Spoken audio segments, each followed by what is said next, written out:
तो good evening everyone. सी last lecture में अपन ने क्या पढ़ा? लास्ट लेक्चर में हमने मेमोरी टेक्निक को चेंज कर दिया है। जो नसोल्सा है अब उसको अपन बोलेंगे नाउल्कस बोलने वाले हैं, क्योंकि वो इजी थे। फर्स्ट सेकंड 3 पॉइंट्स एक्स्ट्रा के, अगर आप उसमें एक्स्ट्रा के 1 पॉइंट डाल सकते हो कि ये पहला क्लॉज है, ये दूसरा क्लॉज है, ये तीसरा क्लॉज है, ये चौथा है, ये पांचवा है, ये छठवा है और ये सातवां है। ठीक है, तो नाउल्कस करके करो।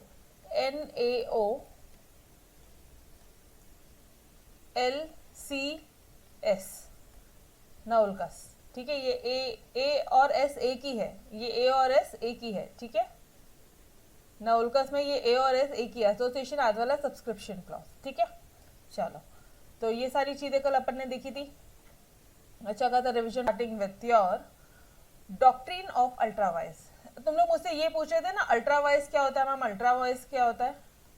अल्ट्रावाइज पूछा था कल कि ऐसे अगर कंपनी ने कुछ ऐसे काम किए जो उनके ऑब्जेक्ट क्लॉज में नहीं है, मेमोरेंडम के जो ऑब्जेक्ट क्लॉज है उसमें नहीं है, तो वो काम क्या हो जाएंगे? अगर आपने ऐसे कोई भी एक्ट किया है तो वो अल्ट्रावाइज हो जाएंगे ना। What do you mean by this ultra vires? Ultra मतलब होता है बियॉन्ड द पावर्स। अल्ट्रा मतलब होता है बियॉन्ड, अल्ट्रा, एंड वाइज मतलब पावर, बियॉन्ड द पावर। इसका मतलब क्या होता है? पावर। तो अगर कंपनी कोई भी ऐसे काम करती है जो उसके मेमोरेंडम में जो पावर्स है, मेमोरेंडम में जो अधिकार दिए हैं उसके बियॉन्ड है ना, तो वो अल्ट्रावाइज हो जाएंगे मैडम। मतलब वो वॉइड हो जाएगा, वो नल एंड वॉइड हो जाएगा, उसकी कोई ऐसे लीगल वैलिडिटी नहीं रहेगी, मतलब लीगली इनइफेक्टिव रहेगा। इसका मतलब कि क्या बोलते हैं, उस एक्ट के तहत कोई तुम पे केस फाइल नहीं कर सकता, तुम किसी पे केस फाइल नहीं कर सकते। अगर तुमको पैसे आना है, गए पैसे, डूब गए, क्योंकि तुमने गलत काम किया। ठीक है, और जो बाहर वाले हैं उन, अगर मान लो आपको पैसे देना है तो आप भी किसी को नहीं दे सकते, कोई आपसे वसूल नहीं कर सकता। तो जो क्या बोलते हैं, जो पूरा का पूरा ट्रांजैक्शन है ना, वही नल एंड वॉइड हो जाता है, वही लीगली इनइफेक्टिव हो जाता है। Even if all members have agreed, अगर भले ही मान लो सारे के सारे करोड़ों शेयर होल्डर्स ने मिलके हाँ भी भरी है, तो भी वो एक्ट इलीगल होगा, तो भी वो एक्ट क्या हो जाएगा? अल्ट्रा वॉइस हो जाएगा। डन एवरीवन, ये पार्ट क्लियर है?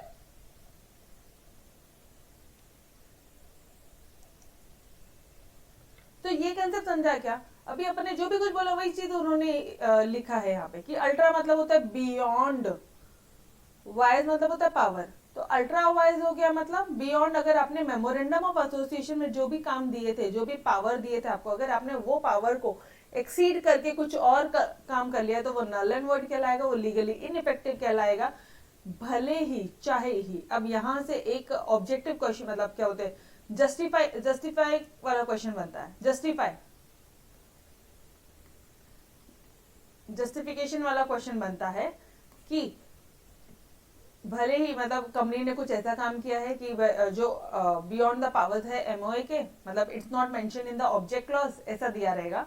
और फिर बोला रहेगा कि but all the members have agreed to such act, सारे मेंबर्स ने हाँ भरी है, तो भी वो जो एक्ट क्या हो जाएगा?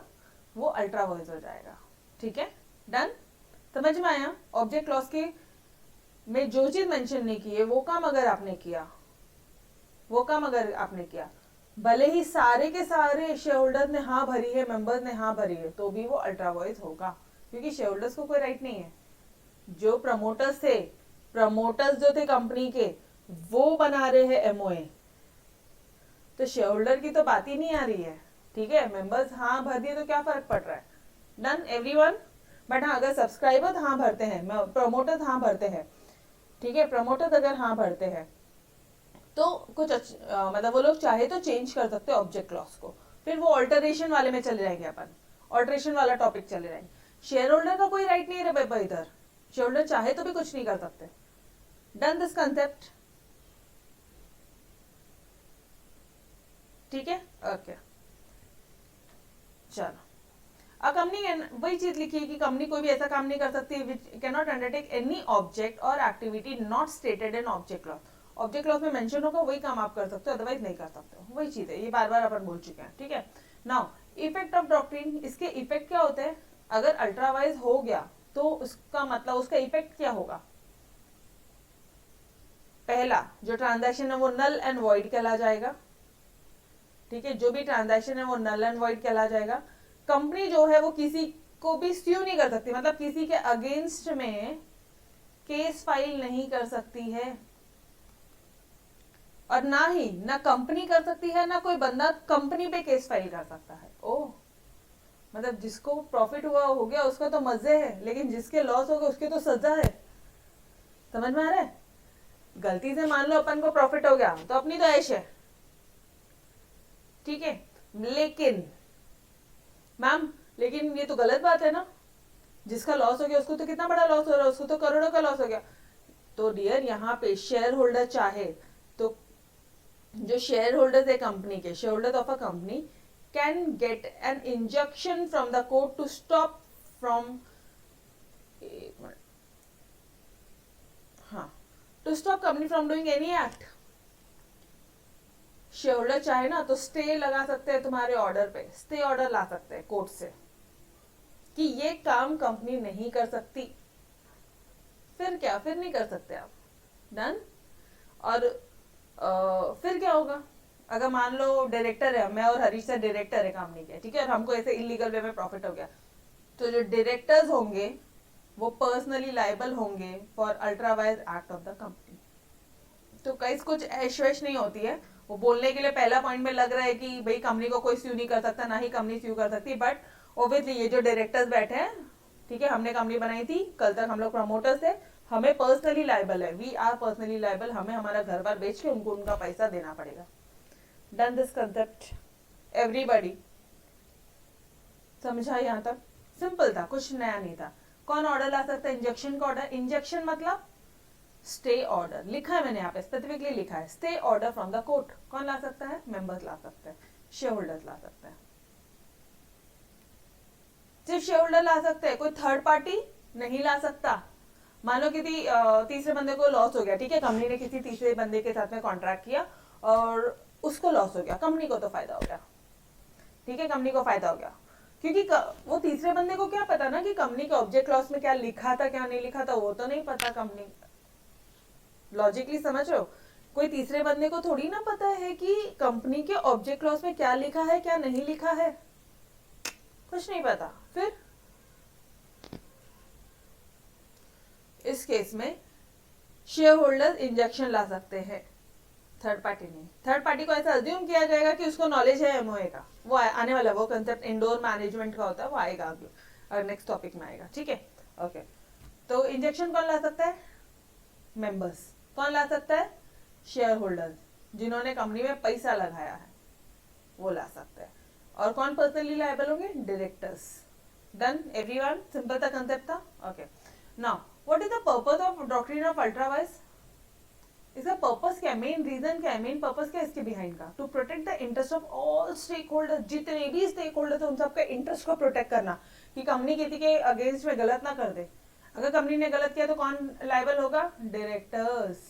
और कौन इंजेक्शन लाएगा? मेंबर्स। Clear everyone? वही चीज है, सारे स्टेक होल्डर। अब ना एक चीज समझना, शेयर होल्डर और stake holder you know these both are different terms. जो शेयर होल्डर होते हैं और जो स्टेक होल्डर होते हैं ये दोनों अलग अलग टर्म्स होते हैं डियर। शेयर होल्डर मतलब जिसने कंपनी का शेयर खरीदा है, लेकिन जो स्टेक होल्डर है उसमें हर कोई आता है। कंपनी का एम्प्लॉय भी स्टेक होल्डर होगा, कंपनी का डायरेक्टर भी स्टेक होल्डर होगा, कंपनी के जो क्रेडिटर्स है, सप्लायर्स है, इन्वेस्टर्स है, बैंक्स है, सबके सब स्टेक होल्डर्स हैं।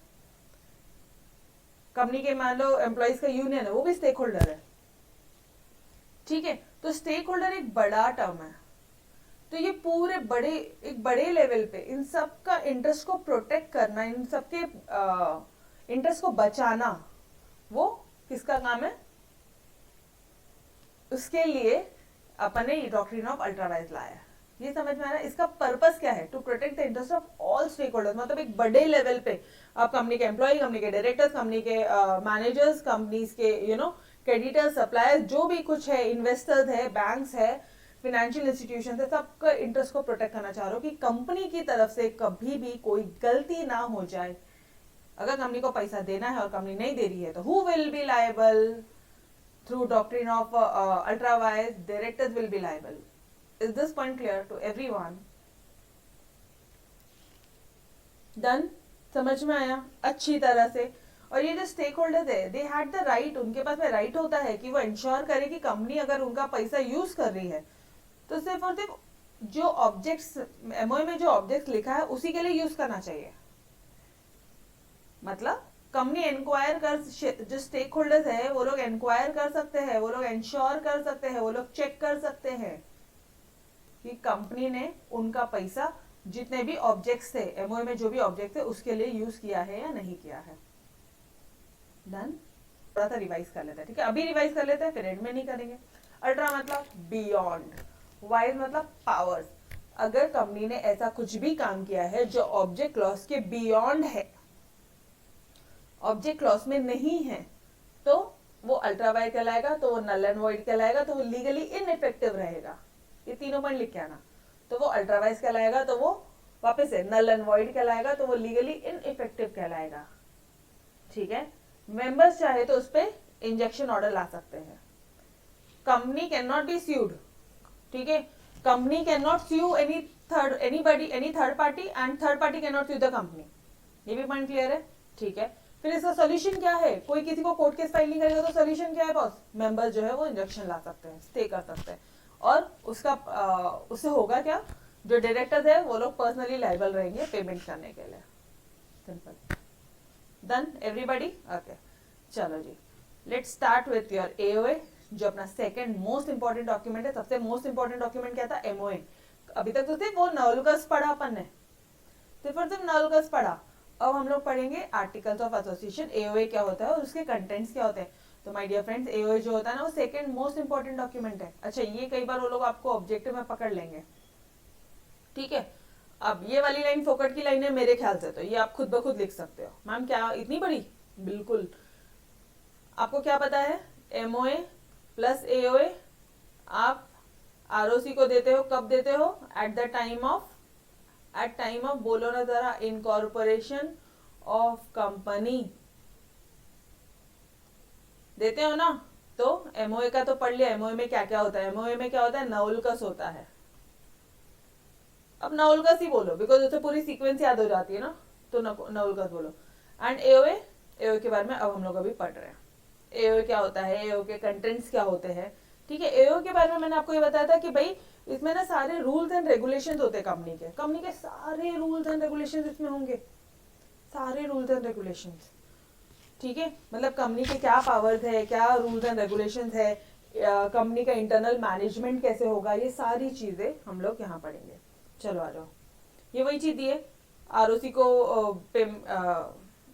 को आपको फाइल करना पड़ेगा अलोंग विथ एमओए. एमओए के साथ में तो अलोंग विथ वर्ड यूज करना, एंड मत यूज करना. MOA AOA is to be filed with ROC along with MOA. ठीक है, at the time of incorporation of company. ये जो डॉक्यूमेंट है इस सबऑर्डिनेट, ये जो डॉक्यूमेंट है गाइस, ये एक सेकेंडरी डॉक्यूमेंट है. ये जो डॉक्यूमेंट है कौन सा डॉक्यूमेंट है? एक सेकेंडरी डॉक्यूमेंट है, एक सबऑर्डिनेट डॉक्यूमेंट है, secondary to MOA. Second most बोल दो, सेकेंडरी बोल दो, सबऑर्डिनेट बोल दो, बात तो एक ही कर रहे हो ऑब्वियसली. ठीक है, बात तो आप एक ही कर रहे हो. ठीक है, it is like the bylaws of the company. Bylaws मतलब जितने भी कंपनी के रूल्स एंड रेगुलेशंस होंगे ना वो सब यहाँ दिए होंगे. मतलब क्या बोल रहा है वो? कंपनी में जितने भी रूल्स एंड रेगुलेशंस होंगे वो सारे के सारे आपके ये एओए में दिए होंगे. आर्टिकल ऑफ एसोसिएशन में सारी चीजें दी होगी कि क्या रूल्स है, क्या रेगुलेशन है, जो क्या गवर्न करता है, जो इंटरनल मैनेजमेंट बताते हैं कि कंपनी का मैनेजमेंट कैसे किया जाए, इंटरनली मैनेजमेंट कैसे किया जाए, ये बताया जाएगा यहाँ पे. क्लियर है दिस पॉइंट? और क्या दिया रहेगा इसमें? रूल्स एंड रेगुलेशंस बोल रहा है, मतलब बोर्ड ऑफ डायरेक्टर्स के क्या पावर्स है, बोर्ड ऑफ डायरेक्टर्स के क्या रूल्स है, ये सारी चीजें यहाँ दी जाएगी. हाँ जी, एग्जैक्टली ट्रू. ठीक है, और क्या दिया जाएगा? पावर्स, राइट्स, ड्यूटीज किसके? बीओडीज के. बीओडी मतलब क्या होता है? Board of director, officers, manager की कंपनी किस तरह से फंक्शन करेगी, ये सारी चीजें यहाँ पे दिया जाएगा कि किस तरह से कंपनी का बिजनेस चलाया जाएगा, ये सारी चीजें यहाँ दी जाएगी. तो मोटा मोटा पैसे समझ लो कि भाई कंपनी चलेगी कैसे. रूटीन वर्क जो है ना वो एओए में दिया जाता है और नॉलकस जो है वो एमओए में दिया जाता है. उसके बाद में रिलेशनशिप कैसा होना चाहिए कंपनी का और मेंबर्स का, या मेंबर्स और मेंबर्स का, कंपनी और मेंबर्स का, या मेंबर्स और मेंबर्स का, बिटवीन मेंबर्स देमसेल्व्स। ठीक है, इज दिस पॉइंट क्लियर? चलो आ जाओ एक बार वापस से पूरा पूरा करेंगे, ठीक है, बिना कुछ के पूरा पूरा करेंगे। क्या है? सेकंड मोस्ट इंपॉर्टेंट डॉक्यूमेंट है जिसको फाइल करना होता है आरओसी के साथ अलोंग विथ एमओए, जिसको आरओसी के साथ फाइल करना होता है अलोंग विथ एमओए। पहला पॉइंट हो गया। फिर सारे बायलॉज इसी में होते हैं, मतलब जिसमें रूल्स एंड रेगुलेशंस होते हैं, मतलब जिसमें इंटरनल मैनेजमेंट होता है कंपनी के बारे में। थी आप मेन पॉइंट्स को ध्यान रखो और बाकी के जो वर्ड्स है वो आप खुद ब खुद उसको एक सेंटेंस फ्रेम करके लिख सकते हो अकॉर्डिंग टू मी। बट फिर भी दिक्कत आती है तो मैं आपको सारी चीजें बताती हूँ, चिंता मत करो। ठीक है, बायलॉज बोला एज इट कंटेन्स। क्यों बायलॉज? बायलॉज मतलब क्या होता है? सारे रूल्स एंड रेगुलेशंस, सारे रूल्स एंड रेगुलेशंस। ठीक है, वरना बायलॉज एक नया टर्म है अभी आपके लिए। सारे रूल्स एंड रेगुलेशन जिससे कंपनी का इंटरनल मैनेजमेंट बराबर से हो, कंपनी की क्या पावर्स है, क्या राइट्स है, क्या ड्यूटीज है, सारी चीजें, ऑफिसर्स ने कैसे काम करना, मैनेजर्स ने कैसे काम करना, ठीक है, ऑफिसर्स हो गए, मैनेजर्स हो गए, कंपनी का जो बिजनेस है वो किस तरह से चलेगा, ये सारी चीजें इसमें दी होगी। साथ ही साथ बोर्ड ऑफ डायरेक्टर्स, ठीक है, क्या बोलते हैं, बोर्ड ऑफ डायरेक्टर्स का तो मैंने आपको बता दिया ना, बोर्ड ऑफ डायरेक्टर्स, ऑफिसर्स, ये सारी चीजें हो गई। उसके बाद में कंपनी और क्या बोलते हैं मेंबर्स का रिलेशनशिप एंड मेंबर्स और मेंबर्स का रिलेशनशिप। डन। एओए इंपॉर्टेंट है, एमओए एओए बहुत इंपॉर्टेंट है। एमओए मस्त तरह से अपन ने किया, एओए भी मस्त तरह से करो। एओए को छोड़ना मत। एओए ना ऐसे कोई मेमोरी टेक्निक नहीं बनती है एओए की, बट यस उसमें कुछ 18 पॉइंट्स हैं, 18 पॉइंट्स है गाइस। तो वो 18 पॉइंट में हम आराम से 10 तो लिख ही लेंगे, इतना तो श्योर है। ठीक है, चलो जी आगे बढ़ते हैं। अच्छा, एमओए में अपन ने एक डेफिनेशन लर्न की थी, अगर आपको थोड़ा सा ध्यान है तो अपन ने एमओए में डेफिनेशन लर्न की थी। ठीक है, तो एओए में भी ऐसी कोई डेफिनेशन है क्या? एओए में भी ऐसी कोई डेफिनेशन है क्या डियर? हाँ जी है। एमओए में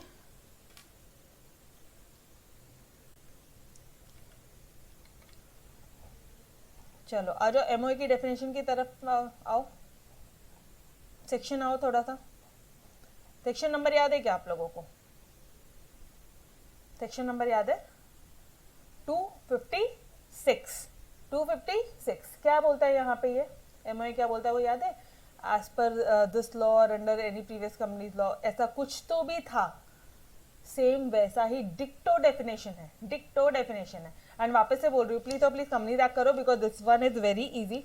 ये जो पार्ट है सच में बहुत इजी है, बाकी दूसरा वाला पार्ट जो है ना वो इजी नहीं है। मतलब जो लॉर्ड क्रेन्स है और बाकी ऑथर्स के मत करो, ये सिमिलैरिटी है यहाँ पे, तो बहुत इजीली लर्न हो जाएगा यारो। ठीक है, चलो क्या बोलता है मेमोरेंडम का एक बार डेफिनेशन एक बार अपन वापस से रीड आउट करते हैं कि एमओए मेमोरेंडम बोलता है, memorandum means MOA of a company as originally framed or as altered from time to time। ठीक है, as altered from time to time, यहां तक हो गया।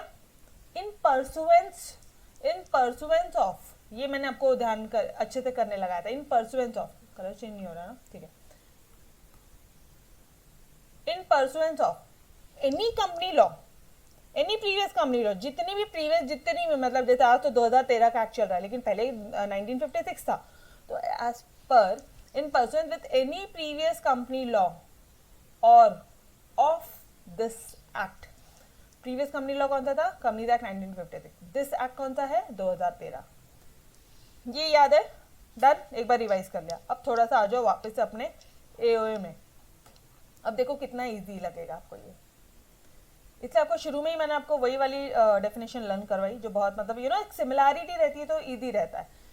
AOA of a company, articles means AOA of a company as originally framed or as altered from time to time in pursuance with any previous company law or of this act.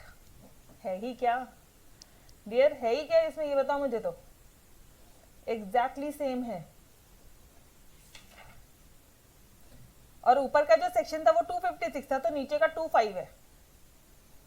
ऊपर का 256 था तो नीचे का 25 है। ऐसे को relation से याद किया तो सेक्शन भी याद होता है। Done everybody?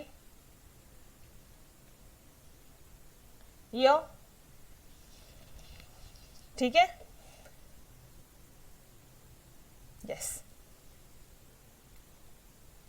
चलो जी आगे बढ़ते हैं। अब बात करते हैं कि इसके कंटेंट्स क्या होते हैं। कंटेंट्स ऑफ एओए, अगर मान लो एग्जाम में ये आ गया तो कंटेंट्स ऑफ एमओए आया तो नओलकस, नओलकस बोलो, एन नेम, ए एड्रेस, ओ ऑब्जेक्ट, एल लाइबिलिटी, नओल हो गया, कस सी से क्या था, कैपिटल था, फिर ए एस से क्या था, एसोसिएशन आज ऑब्लिक सब्सक्रिप्शन क्लॉज, ठीक है, ओके। कंटेंट्स ऑफ एओए में क्या बोलोगे आप, कंटेंट्स ऑफ एओए आ जाओ। ये एक वापस से थोड़ा सा यहाँ पे बेसिक पैराग्राफ लिख देना कि एक लीगल डॉक्यूमेंट है जो राइटिंग में रहेगा, जो सारे रूल्स एंड रेगुलेशन जिसमें बताई जाएंगी, जो हेल्प करेगा आपको इंटरनल मैनेजमेंट करने के लिए कंपनी में। हाँ, वन मोर मोस्ट इंपॉर्टेंट नहीं कि कंपनी एक्ट 2013 कोई भी एग्जैक्ट कंटेंट नहीं बताता है एओए का।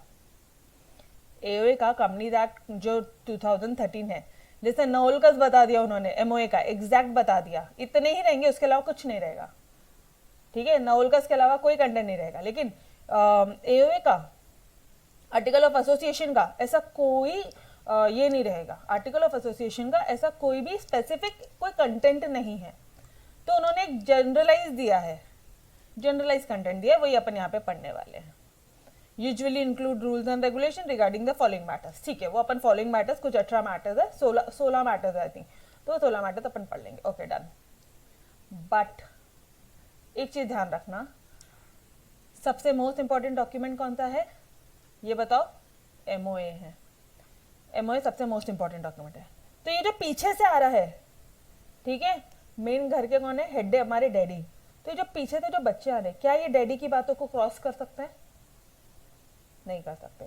तो ये जो बच्चा है अभी, ये इनकी बातों को, एओए जो है वो एमओए की बातों को क्रॉस नहीं करेगा, ऐसा मतलब है। और ये हमने पहले भी पढ़ा, अगर किया तो अल्ट्रा वायरस, बियॉन्ड द पार, क्या बोलोगे, void, null and void, legally ineffective, done everyone. फिर इंजेक्शन लाना पड़ेगा, कौन लाएगा, मेंबर लाएगा, फिर कौन होगा, फिर डायरेक्टर जो है वो पर्सनली लायबल हो जाएंगे। तो ऐसे पूरे सीक्वेंस से याद करो, सारी चीजें समझ में आएगी। सेम वही चीज दिया है कि जो एओ है शुड नॉट एक्सीड, ये एक्सीड, शुड नॉट एक्सीड को मैंने ऐसा साइन डाला, ठीक है, should not exceed the power of company as laid down in MOA, मतलब जो भी एमओए में बोला है उसके पावर्स को तुम एक्सीड नहीं कर सकते। और साथ ही साथ जो तुम्हारा माई बाप है, कौन है अपना, कंपनी एक्ट 2013, उसके भी पावर को आप एक्सीड नहीं कर सकते हो। Is this point clear? Obviously यार, ये तो बच्चा है ना, तो पीछे से आया हुआ है ना, ये कैसे एमओए को और कंपनी एक्ट 2013 को तो बॉस एमओए भी फेल नहीं कर सकता। कंपनी एक्ट 2013 तो अपन को पालन करना ही है, ठीक है, वही चीज है। तो एओए इसको भी नहीं और कंपनी एक्ट को तो सवाल ही नहीं उठता, वो तो दादाजी बैठे अपने, ठीक है। चलो नाउ लेट्स कम, फटाफट फटाफट देख कौन कौन से मैटर्स होने चाहिए।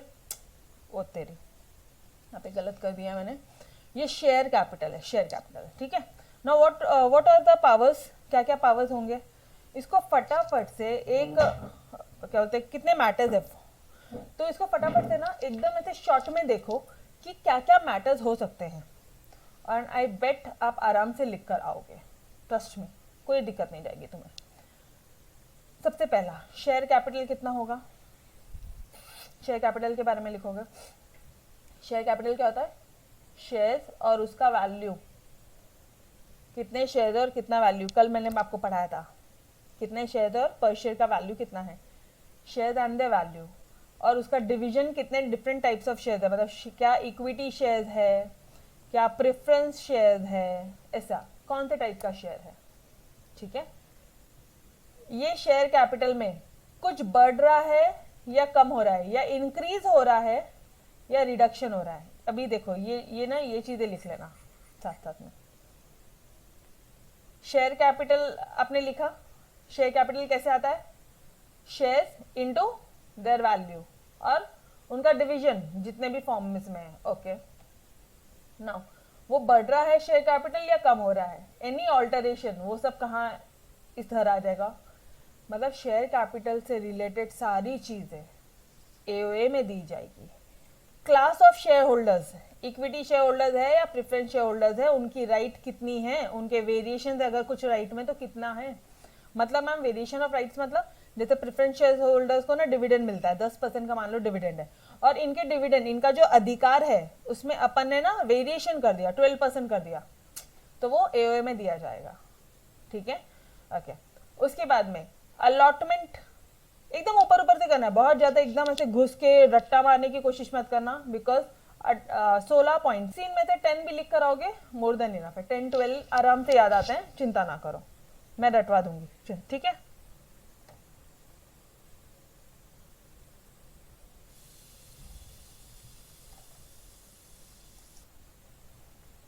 ओके जी, चलो। तो अच्छा, अब एक बात बताओ, शेयर होल्डर्स का तो पूरा काम हो गया, शेयर कैपिटल हो गया, उसमें इंक्रीज डिक्रीज, उसमें इंक्रीज और डिक्रीज, डिक्रीज मतलब रिडक्शन, जितने भी ऑल्ट्रेशन थे शेयर कैपिटल में वो सब हो गया, क्लास ऑफ शेयर होल्डर्स के राइट्स हो गए, वेरिएशन हो गए, शेयर होल्डर्स हो गया। अभी जो शेयर्स थे उनका अलॉटमेंट करना या उनको फॉरफिट करना। अलॉटमेंट करना मतलब हम अभी ये जो है ना, ये जो वर्ड है ना, ये आपको अभी समझेगा नहीं, इसमें से मेजॉरिटी चीजें ऐसी आएगी क्योंकि इसने ना थोड़ा सा मैं आपको ऊपर ऊपर से बताती हूँ, ठीक है, समझाने की कोशिश करती हूँ। अगर एक आधा पॉइंट नहीं समझे, ये सारे देखो, ये जो चैप्टर है ना allotment and forfeiture of share account के 12th स्टैंडर्ड में आएगा, एसपी में भी अपन नेक्स्ट ईयर पढ़ने वाले हैं, ट्रांसफर एंड ट्रांसमिशन एसपी में 12th स्टैंडर्ड में एसपी में पढ़ेंगे, रिजर्व वगैरह ये भी तुम्हें 12th स्टैंडर्ड अकाउंट सब्जेक्ट में समझेगा। तो ये सारी चीजें अभी समझनी नहीं है, but I try my best, ठीक है, समझने की कोशिश करना, ये मत बोलना मैम ऊपर से ओवरडोज हो रहा है, क्योंकि बहुत सारी कंसेप्ट मैं एक ही टाइम पे बता दूंगी, ठीक है।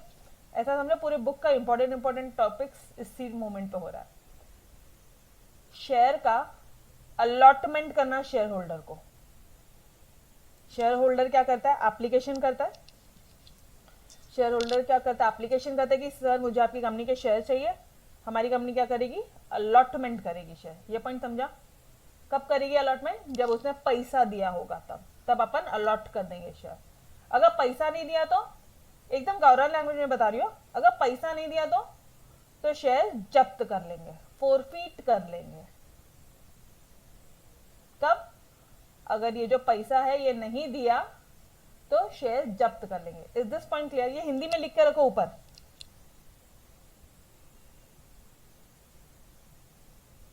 Done, okay. Rules relating to transfer and transmission of shares. अब मान लो ये जो मृणाल शेयर ट्रांसफर करती है संतोष को, ठीक है, संतोष को शेयर अपने ट्रांसफर कर देती है वो, तो ये क्या हो गया, ये ट्रांसफर हो गया, ये क्या हो गया, ट्रांसफर हो गया शेयर्स का। Okay, now what do you mean bye transmission. Transmission, let's say किसी की मान लो डेथ हो जाती है, जैसे तो अपने जो बड़े लोग हैं उनके शेयर जो अपन को बाय वे ऑफ विल मिल जाता है, या फिर बाय वे ऑफ कुछ लॉ मिलता है। ट्रांसमिशन मतलब क्या होता है, by law, transmission by law होता है, कानूनन होता है। जैसे घर, मॉम डैड की प्रॉपर्टी फिर आपकी हो जाती है, फिर आपकी आपके बच्चों की हो जाती है, तो this is transmission of shares. उनके जो शेयर्स होंगे, उनके नाम पे कुछ शेयर्स होंगे, ऑटोमेटिकली आपके नाम पे शिफ्ट हो जाते हैं, ये हो जाता है ट्रांसमिशन ऑफ शेयर। ये पॉइंट समझा, एकदम शॉर्ट में बताने की कोशिश कर रही हूँ। ट्रांसफर एंड ट्रांसमिशन समझा, पक्का, ओके गाइस प्लीज कंसंट्रेट, 100% ध्यान यहाँ दो, तो आर्टिकल्स को रट्टा मारने की जरूरत नहीं पड़ेगी, अदरवाइज लिटरली तुम बुक लेके आर्टिकल को रट्टा मारोगे, क्योंकि मैं जो लॉजिक बताऊंगी वो आपको समझेगा ही नहीं, ठीक है। कहने से यहां तक पूरा शेयर्स का कहानी था, कहने से यहां तक पूरा का पूरा शेयर्स का कहानी था। शुरू के 5 में सिर्फ तो शेयर्स थे, शेयर कैपिटल कितना रहेगा, उसमें इंक्रीज डिक्रीज है, कुछ ऑल्ट्रेशन वगैरह है तो वो, उसके बाद में शेयर्स का अलॉटमेंट, पैसा देंगे तो अपन दे देंगे, नहीं दिया तो फोरफिट कर लेंगे, जब्त कर लेंगे अपन शेयर। यहाँ पे लिख लेना जब्त, जब्त लिख लो, जब्त कर लिया शेयर, ठीक है, फोरफिट कर लिया। अच्छा, उसके बाद में शेयर्स का ट्रांसफर भी कर सकते हैं, या अपने आप ट्रांसमिशन हो जाएगा, लॉ के थ्रू ट्रांसमिशन हो जाएगा। Is this 5 point clear. अच्छा, उसके बाद में फिर अब ये कैसे बताऊं, जो प्रॉफिट आपने कमाया है उसको रिजर्व्स में डालना, transfer of money to reserves, transfer of money to reserves, ठीक है जी। ये क्या होता है आपका,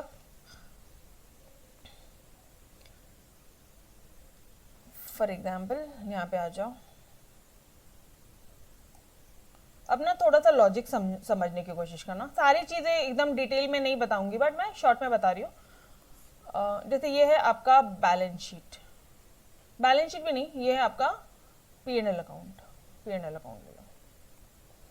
तो एक पीएनएल अकाउंट बनने के बाद में ना आप नेक्स्ट से पढ़ोगे सब अकाउंट में, पीएनएल अप्रोप्रिएशन अकाउंट बनता है। क्या बनता है, पीएनएल अप्रोप्रिएशन अकाउंट बनता है, ठीक है। अप्रोप्रिएशन, एक मिनट इसको अच्छे से लिख ही देती हूँ मैं आपको, अदरवाइज आप खुद कंफ्यूज हो जाओगे, सिर्फ अंडरस्टैंडिंग पर्पज के लिए लो। अप्रोप्रिएशन, अप्रोप्रिएशन अकाउंट, ठीक है, ओके। तो यहाँ पे नेट प्रॉफिट आता है, ये नेट प्रॉफिट यहाँ आ जाएगा, ठीक है। यहाँ पे लिखोगे आप बाय नेट प्रॉफिट। देखो पूरा लॉजिक देखना, यहाँ पे ट्रेडिंग अकाउंट बनेगा तुम्हारा। ट्रेडिंग अभी आपको शुरू भी नहीं हुआ होगा, फाइनल अकाउंट्स जब आप अकाउंट का लास्ट चैप्टर पढ़ोगे ना तब होगा। ये ग्रॉस प्रॉफिट यहाँ आता है, ठीक है। यहाँ पे मान लो 10,000 रुपए, तो 10,000 मत लिखो, 10 लाख लिखो, ठीक है। लेट से इधर 10 लाख का अपन को ग्रॉस प्रॉफिट हुआ, ये 10 लाख यहाँ आएगा। और जो भी ऑफिस से, यहाँ पे सारे फैक्ट्री रिलेटेड खर्चे होते हैं, यहाँ पे सारे ऑफिस रिलेटेड खर्चे वगैरह कर दिया, और अपन को मान लो जो प्रॉफिट आता है वो 6 लाख आता है, ये हो गया नेट प्रॉफिट। ये नेट प्रॉफिट जो है वो यहाँ पे पीएनएल अप्रोप्रिएशन अकाउंट में आता है। कितना है, 6 लाख। 6 लाख में से कंपनी कुछ हिस्सा बोलती है कि मैं ना रिजर्व रखना चाहती हूँ, मैं रिजर्व रखना चाहती हूँ, transfer to reserves. For example 1 lakh company हर साल रिजर्व रखती है, तो अब कितना बच गया, 5 लाख। मैम ये रिजर्व क्यों रखा कंपनी ने, क्योंकि कंपनी को ना डिविडेंड वगैरह बांटना है या फिर और कुछ काम आ सकते हैं, तो कंपनी ने ना कुछ हिस्सा पैसा रिजर्व रखा, ठीक है। कुछ यहाँ पे डिविडेंड भी पे कर दिया, डिविडेंड पे कर दिया, मान लो 1 लाख का डिविडेंड पे कर दिया, तो अब कितना रुपए बचा, 4 लाख बचा। ये 4 लाख जाएगा बैलेंस शीट में ऐड होगा। अब ये इतना पूरा लॉजिक तुम्हें, जब तक तुम फाइनल अकाउंट्स वाला चैप्टर नहीं देखोगे तब तक तुम्हें समझेगा नहीं, बट थोड़ा सा ध्यान रखो कि ऐसा ऐसा ऐसा ऐसा होता है, ऐसा ऐसा होता है, ठीक है। Just keep in mind this part. ये मैंने आपको पूरा अकाउंटिंग के थ्रू बताया। एक कैसा होता है, अगर मैंने आपको रट्टा मारा दिया ना तो कोई सेंस नहीं है। अकाउंट्स में अगर आप देखें कि हाँ भाई अच्छा ऐसा होता है, तो यहाँ पे देखना वही लिखा है, transfer of money to reserves and declaration of dividend. अभी समझा, समझा। यहाँ पे आर्टिकल्स में कितना पैसा ट्रांसफर करना है रिजर्व को, कितना परसेंटेज डिविडेंड देना है, ये सारी चीजें यहाँ लिखी होगी। अब एटलीस्ट अंडरस्टैंडिंग आएगी, अब रट्टा मारना नहीं पड़ेगा। ऑडिट करना है, अकाउंट बन गया, अब ऑडिट करना है, ऑलमोस्ट एंड हो गया ना। अब देख लो पीएनएल अप्रोप्रिएशन अकाउंट भी बन गया, अब सीधा बैलेंस शीट बननी है, खत्म। तो उसके बाद क्या हो जाएगा, ऑडिट हो जाएगा, ठीक है, ओके। उसके बाद में कंपनी की बोरोइंग पावर्स कितनी है, कंपनी कितना बोरो कर सकती है, ये सारी चीजें, और किस मोड में बोरो करेगी, किस मोड में बोरो करेगी। मतलब लेट से आपको ना 50 करोड़ रुपए की जरूरत थी, तो आपने 50 करोड़ रुपीज ले सकते हो, या तो फिर आप काइंड में ले सकते हो, या तो फिर आप जमीन के फॉर्म में या कोई असेट के फॉर्म में पैसा बोरो कर सकते हो, एनीथिंग। तो यहाँ पे बोरोइंग पावर्स भी कहाँ लिखे होते हैं कि कंपनी की बोरोइंग पावर्स कितनी, कंपनी कितना बोरो कर सकती है, AOA में लिखे होते हैं। साथ साथ सारी committees, audit committee, remuneration committee, corporate social responsibility committee, ये सारी कमिटी यहाँ आती है। साथ साथ डायरेक्टर्स और ऑफिसर्स के जितने भी राइट्स, पावर्स, ड्यूटीज, रेम्युनरेशन, इनको कितना, इनको अपॉइंट कौन करेगा, अपॉइंट करेगा तो कितने पैसे पे करेंगे, रेम्युनरेशन मतलब कितना इसको सैलरी देना है, कितना पैसा देना है, इसके पावर क्या होंगे, क्या पावर्स है, क्या अधिकार है, और क्या ड्यूटीज है जो कंपलसरी करनी है। देखो पावर्स और ड्यूटीज में अलग होता है। पावर होता है कि इसका ब्रॉड रेंज कितना है, क्या ब्रॉड दायरा है, और ड्यूटी इसको कंपलसरी करनी ही पड़ती है। ड्यूटी और पावर्स अलग अलग है, ये समझ में आएगा। ड्यूटी और पावर्स के बीच में मतलब समझ में आया आपको, एवरीवन? Yes, okay. उसके बाद में procedure for conversion of share into stock और वाइस वर्सा। मतलब मैडम इसका मतलब कैसा होता है ना, जब शेयर्स कंपनी ने शेयर ले लिया, ठीक है। जो फुल्ली पेड अप शेयर हो गए, एक minute, fully paid up share मतलब, रुको, जैसे मान लो एक शेयर की वैल्यू 10 रुपए है, ठीक है, तो इसमें से 8 रुपए उन लोगों ने दे दिए, 8 रुपए मिल गए, 2 रुपए अनपेड है, तो 2 रुपए अनपेड है। अगर मान लो 2 रुपए भी पेड हो गए, ये शेयर कौन सा हो जाएगा? ऐसा शेयर जिसका 8 रुपए आ गया है, 2 रुपए आना बाकी है, तो ये बोलोगे आप partly paid up shares, partly paid up shares. ऐसे शेयर है जिसमें थोड़ा ही पैसा है, बाकी आना बाकी है। लेकिन जिसपे 10 रुपए का वैल्यू शेयर है और 10 रुपए के 10 रुपए पूरे आ गए, तो आप इसे क्या बोलोगे? Fully paid up shares. ये सारे accounting chapter last final accounts में आपको समझाएंगे सर, बट मैं आपको अभी से थोड़ा सा आइडिया दे रही हूँ। 10 रुपए थे, पूरे के पूरे 10 रुपए आ गए, तो ये क्या हो गया? फुल्ली पेड अप शेयर हो गए।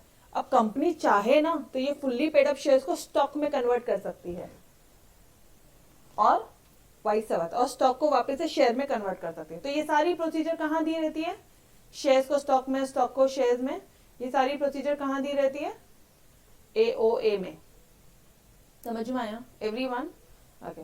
फिर मीटिंग्स, सारी meeting guys, board meeting, committee meeting, annual general meeting, जितनी भी जनरल मीटिंग्स है, ये सब यहीं पे रहते हैं। वोटिंग राइट क्या होंगे मेंबर्स के, ये प्रॉक्सी क्या होगा, कोरम क्या होगा, पोल क्या होगा, एडजमेंट क्या होगा। Now to be very honest, ये सारे टॉपिक जो है ये 12th स्टैंडर्ड में ही समझेंगे। बट हाँ, तुम इतना छोड़ दो ना, इतना छोड़ दो, एक मिनट रुको, इतना भी क्यों छोड़ते हो, थोड़ा बहुत बताती हूँ मेरे को। प्रॉक्सी क्या होता है पता है? प्रॉक्सी भी छोड़ो, ये समझा क्या? बोर्ड मीटिंग समझा, committee meeting and general meeting, ये 3 पॉइंट समझे। तो वोटिंग राइट क्या होता है मेंबर्स का? मेंबर्स के वोटिंग राइट मतलब एक मेंबर के पास में, मेंबर मतलब शेयर होल्डर, एक शेयर होल्डर के पास में कितने शेयर थे, वो अकॉर्डिंगली उसका वोटिंग राइट क्या है, वो सब कहाँ दिया रहेगा? AOA में दिया रहेगा। Okay done.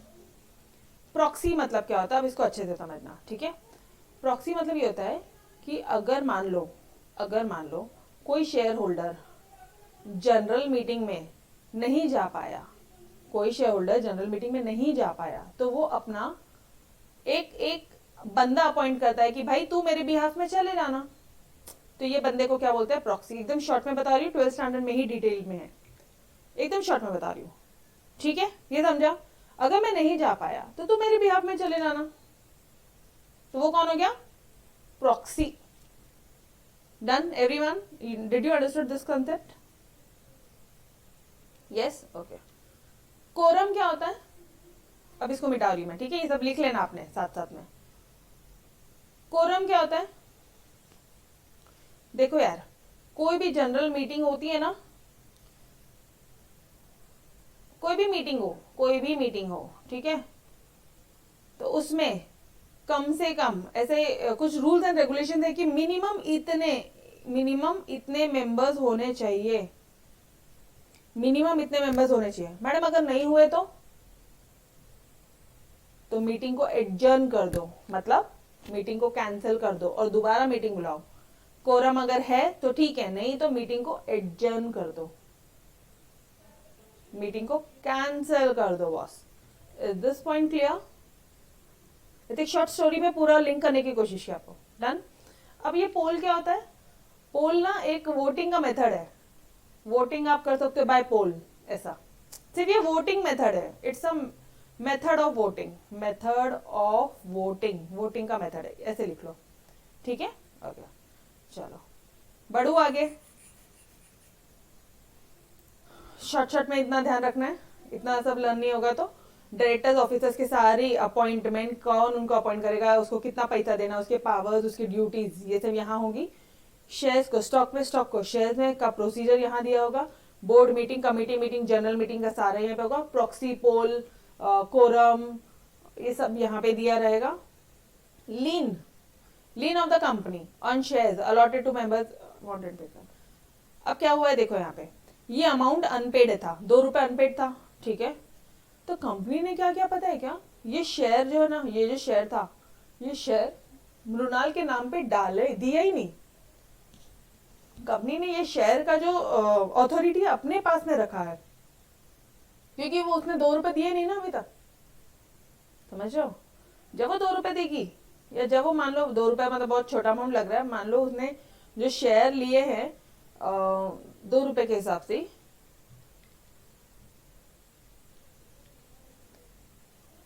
लेट से उसने 10,000 शेयर लिया, तो 10,000 इंटू 2, 20,000 रुपए उसने नहीं दिए, 80,000 दे दिए, 20,000 नहीं दिए, ठीक है। तो 20,000 जब तक वो शेयर नहीं देगी तब तक हम उसमें उसके शेयर्स पे lien of the company on shares allotted to members allotted to Mrinal for amount unpaid by them, company तब तक लीन रखेगी, अपना पोजेशन रखेगी वो शेयर्स पे। Is this point clear? Company lien रखेगी उस शेयर पे।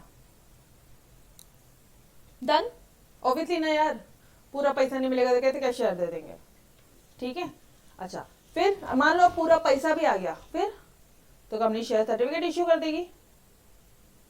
पूरा पैसा आ गया मृणाल से, फिर कंपनी शेयर सर्टिफिकेट इश्यू कर देगी। मान लो शेयर सर्टिफिकेट घूम गया तो डुप्लीकेट शेयर सर्टिफिकेट भी इशू कर सकती है। इसका पूरा प्रोसीजर यहाँ दिया होता है एओए में। अरे नवलकस के अलावा जो भी कुछ है वो यहीं दिया है, तो बिंदास थोकना, ठीक है। Provision for binding up, company को बंद करना है तो। आर्बिट्रेशन, इंडेमनिटी, इंडेमनिटी मतलब क्या होता है, जो प्रोटेक्शन अपने अगेंस्ट में वो करना है। तो फटाफट सारी चीजें रिकॉल करते हैं। शेयर कैपिटल, उसका उसमें इंक्रीज डिक्रीज ऑल्ट्रेशन वगैरह सारी चीजें। क्लास, जो particular class of share holder, तो उनके राइट्स अथॉरिटी सब यहाँ दिए रहेंगे, ठीक है। कि प्रेफरेंस शेयर होल्डर है तो उसको कितना डिविडेंड है, उसको कितने से प्रेफरेंस देना है, इक्विटी शेयर होल्डर का कितना रिस्क रहेगा, ये सारी चीजें। उसके अंदर अलॉटमेंट ऑफ शेयर्स, पैसा दिया तो अलॉट कर देंगे, नहीं दिया तो फॉरफिट मार देंगे, जब्त कर लेंगे उसके शेयर्स को, ठीक है। ओके मैम, फॉरफीचर और लीन में क्या डिफरेंस है फिर? एक अभी अभी हमारे माइंड में एक क्वेश्चन आया कि आप बोल रहे हो फॉरफिट कर लिया, वहां पे भी तो जब्त कर लिया, लीन में भी तो आप रख रहे हो शेयर, दोनों एक ही? नहीं नहीं नहीं, दोनों एक नहीं है। ये जो मैंने शेयर फॉरफिट किया ना, ये मैं केतकी को भी, मृणाल का शेयर फॉरफिट किया, मैं केतकी को भी इशू कर सकती हूँ। मृणाल का जो मैंने शेयर फॉरफिट किया है, मान लो मृणाल नहीं दे रही है पैसा, तो मैंने उसके शेयर कैंसिल कर दिए। ये आप क्लास 12th में अच्छी तरह से आप समझोगे। वहां पे एक share issue of share capital करके एक चैप्टर है अकाउंट्स में, वहां पे आपको allotment, application, allotment, forfeiture, cancellation, री इश्यू, ये सारी चीजें वहां दिखाई जाएगी कि मृणाल का शेयर फॉरफिट किया तो एंट्री क्या होगी, और केतकी का शेयर इश्यू किया तो एंट्री क्या होगी। ये हुआ फॉरफीचर। एंड लीन में हमने सिर्फ पोजेशन रखा है थोड़े टाइम के लिए, जब वो पैसा दे देगी तो उसको शेयर दे देंगे हम, चिंता ना करो, डूबा नहीं है कुछ।